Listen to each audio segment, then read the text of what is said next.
Hi hello नमस्कार. The flavour लॅबमध्ये मी रुपाली तुम्हा सर्वांचं स्वागत करते. तर मंडळी, गरमागरम सूप घरीच बनत असेल तर हॉटेलमध्ये कशाला जायचं आहे?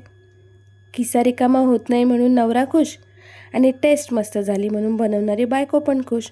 अजून काय पाहिजे?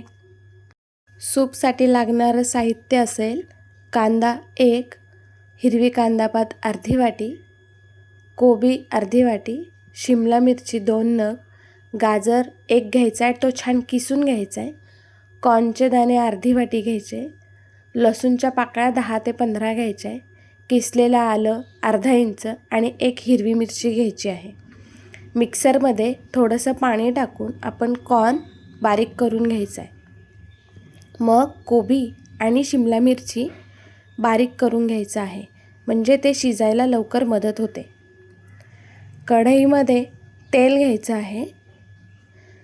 हाय फ्लेमवरती तापवल्यावर त्यामध्ये 1 हिरवी मिरची घालायची आहे, लसूण घालायचं आहे, आलं घालायचं आहे आणि हाय फ्लेमवरती परतून घ्यायचं आहे. मग कांदा घालायचा आहे, तो ट्रान्सलुसंट होईपर्यंत परतायचा आहे. त्यानंतर आपण यामध्ये बारीक केलेल्या भाज्या घालायच्या आहेत. भाज्या परतवून घ्यायच्या आहेत. हाय फ्लेमवरच सगळं काम करायचं आहे, म्हणजे त्यातलं पाणी लवकर जातं.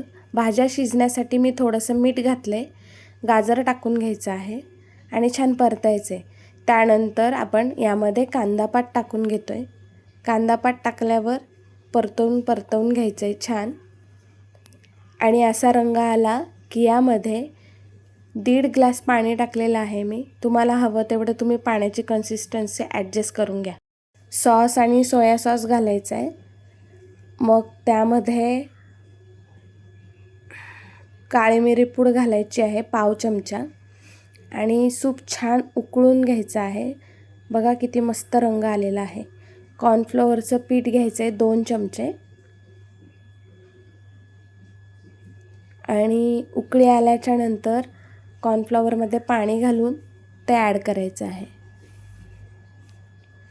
त्यामुळे काय होतं, कॉर्नफ्लॉवर घातल्यामुळे सूपाला कन्सिस्टन्सी छान येते आणि सूप एकीकडे आणि भाज्या एकीकडे असं होत नाही.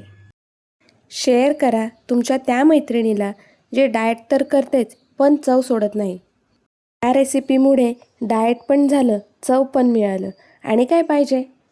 माझी रेसिपी आवडली असेल तर व्हिडिओला लाईक करा आणि अशा सोप्या घरगुती रेसिपीसाठी द फ्लेवर लॅबला सबस्क्राईब करा, कारण इथे प्रत्येक घोटात जिव्हाळा आहे. पुन्हा भेटूया एका नवीन रेसिपीसोबत. तोपर्यंत खात राहा, खुश राहा आणि बरं का मंडळी, सबस्क्राईब, शेअर आणि लाईक करायला मात्र अजिबात विसरू नका. धन्यवाद.